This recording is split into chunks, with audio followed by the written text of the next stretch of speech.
In today's video, I'm going to teach you how to turn off snapping in CapCut PC. If you're editing in CapCut and your video clips or audio tracks keep automatically pulling toward nearby cut points, this can make precise adjustments feel a little frustrating.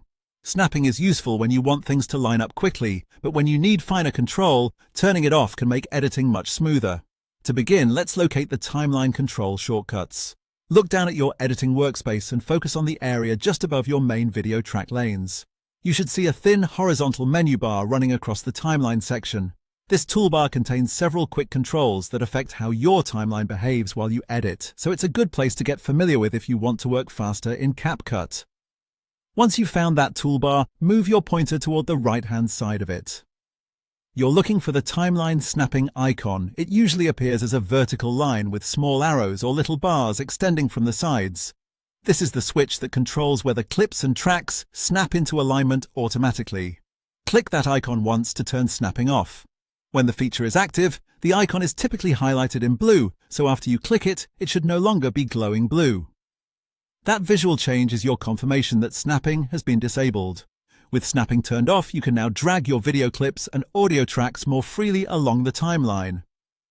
Instead of CapCut automatically pulling them toward nearby edit points or clip edges, you'll be able to place them exactly where you want. This is especially helpful when you're making tiny timing corrections, adjusting sound effects, or lining up visuals with more precision.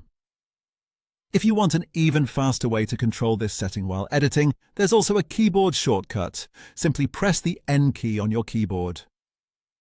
Tapping N will instantly toggle timeline snapping off or on.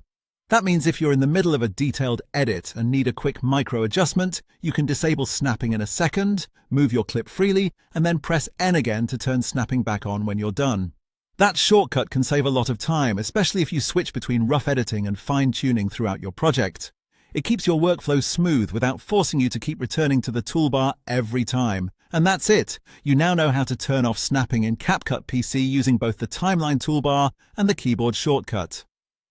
Once you get used to it, this small setting can make a big difference in how easily you fine-tune your edits.